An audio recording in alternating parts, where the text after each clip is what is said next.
Excellent! What's up guys, welcome to my monthly builds video for December 2016. Every month I do a 3-part series. There is a planning phase where I part out a couple builds for you guys and talk about the decision making process that goes into that. Second part is where I actually build the system. I just actually finished doing this system build for November, so check out that video if you haven't seen it already. And then the third part is the testing phase where I test the system out, run some benchmarks, talk about my experiences with the parts that went into it, what I liked and what I didn't like. So if you haven't already seen it, again, the monthly builds video for last month, the actual build part just went up, Mini ITX Monster PC, and then I have the follow-up for that, which should be up, I believe, on Wednesday. That's my plan. And then I also, of course, have these videos, the monthly builds. I used to do this live. I don't anymore, but I think I'm actually going to combine these two playlists to make everything fit together a little bit better. Now, I do ask you guys every month for what you want to see in the PC builds for the following month.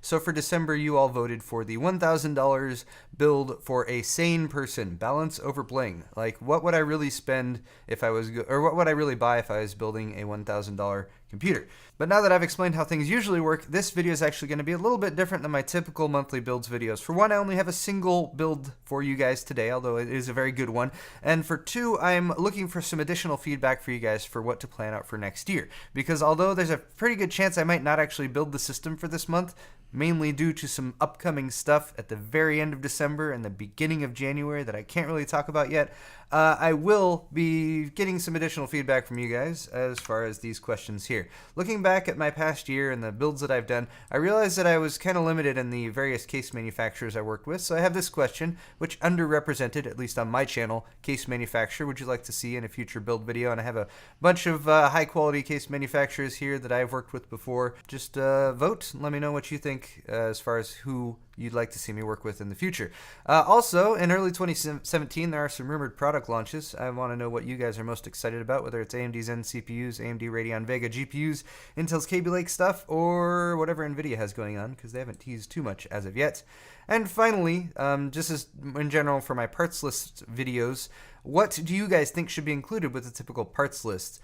Just the core PC components, the core PC components and the operating system, which is how I've done it today, or the PC hardware, the operating system, and peripherals such as mouse, keyboard, and monitor.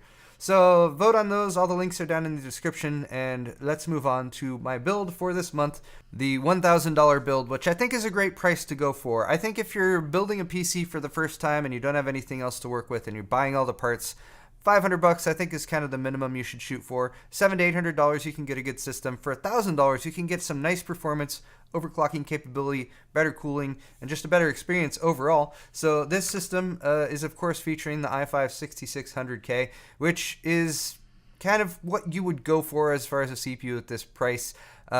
For a system at this price. I'm looking forward to there being some other options besides the 6600K. I have an Enermax cooler, an Asus motherboard. I use some parametric filters for the memory and storage, an R9 Fury graphics card, a Deepcool case, and a Corsair power supply. I've also included $30 Kingwin Windows 10 license, and bringing it all to just shy of $1,000, $998 total. So let's go over these parts. Again, that's 6600K, $220 right now. There were some good deals for this on Black Friday, but about $220 is what you would spend for it.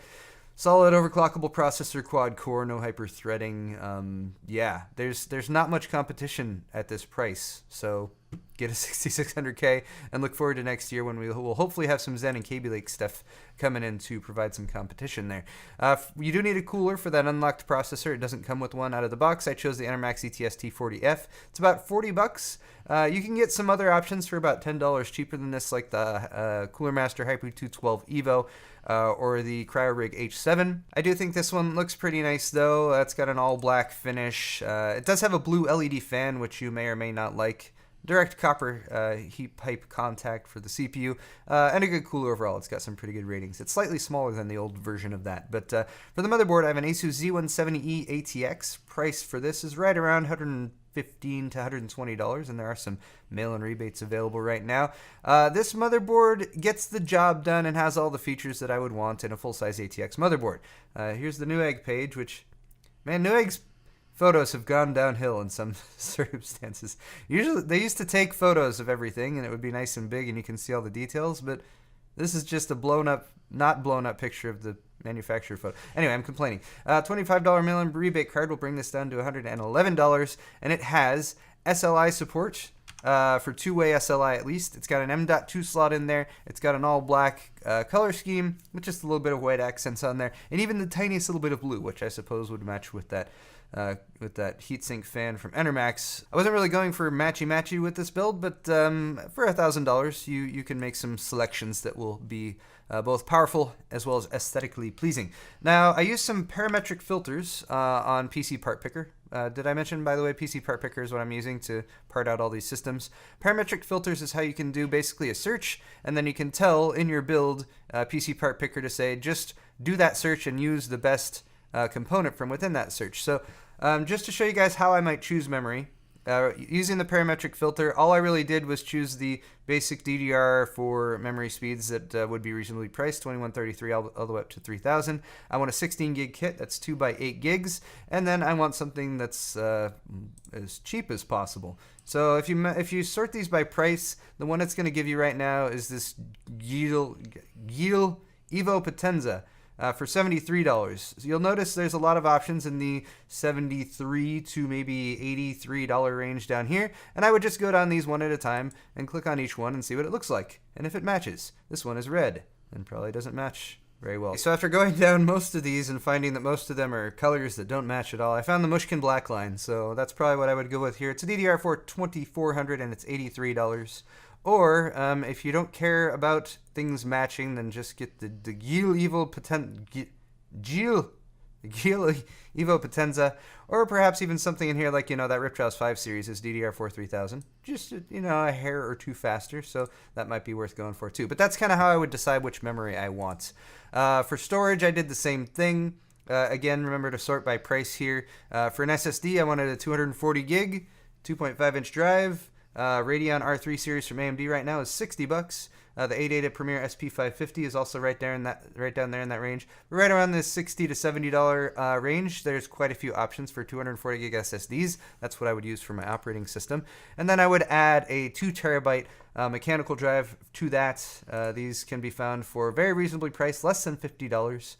Gives you a bunch more storage, so you don't have to worry about running out of space on that SSD. And I wanted a 7200 RPM 2 terabyte drive that was a 3.5-inch size. And this is pretty much what I came up with. So yeah, go for that Hitachi Deskstar 7K2000.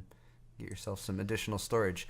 All right, let's move on to the the graphics card. I chose the R9 Fury 4 gig. This is the Nitro version from Sapphire. Available over on Newegg right now for $260, $240 if you count the $20 mail-in rebate card. And it looks like Newegg has, oh good, they have slightly better pictures for this one. So this is a 3-fan cooler design from Sapphire. It's their Nitro version. And for $260, this is just an insane bang for the buck. This will pretty much run circles around like an RX 480 8 gig or like a GTX 1060.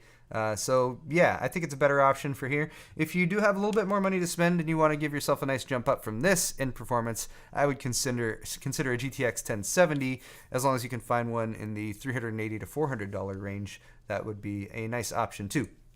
Moving back to the case, the Deepcool DUKASE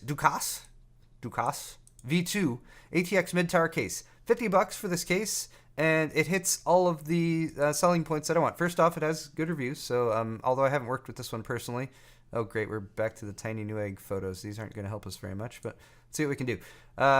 Anyway, it's got a nice clear acrylic side panel so you can see into your build. It's got a basement down here that's covered up for your power supply, which is also kind of nice to have. Even has a couple 5 1/4 inch bays, even a 3.5-inch external bay if you want to add some, an optical drive or like a card reader or something like that.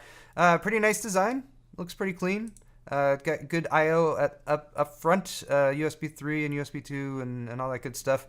Painted interior, some SSD trays down there, and then full-size ATX layout and all that good stuff. So a solid case from Deepcool for $50, and I think this would be a nice foundation for anyone to build a system in, at least until you got tired of it and upgrade to a $100, $150 case sometime down the line, because that is nice to do at some point. But I think that's a good case for $50. Finally, the power supply here, well, not almost finally, but close to finally, the Corsair RM650X. This is a very solid 80 plus gold power supply. This will last you for multiple system builds, I would imagine, as long as there's not some crazy feature in PCs that's coming out soon that I'm not aware of. But all black cabling, which is nice. That 80 plus gold, very reputable manufacturer in Corsair. And this one again is on sale right now for $70, even $10 more off with a promo. It looks like there's a promo code and a mail-in rebate from Newegg. Wow, you can get this for seriously. Oh no, that's including the $20 mail-in rebate card and all that kind of stuff. Anyway, if this is too much for you, if you're looking for some other options for power supplies, Corsair, EVGA. Who else makes power supplies? There's other power supply manufacturers as well, but they have some good options down in the $50 to $70 range. And again, you want 80 plus gold. I would look for 600 watts for this kind of build. And then I would always like to check the cabling and make sure that it's pretty if possible. And then lastly, now of course you need an operating system for this build. So Windows 10 Professional, available from kingwin.net for $28.09 right now. People often ask me, since I did my Windows 10 for $20 video, if Kingwin is still working for me. All the systems that I've gotten Windows 10 licenses for through Kingwin are still working just fine. So, yeah, it's been good for me.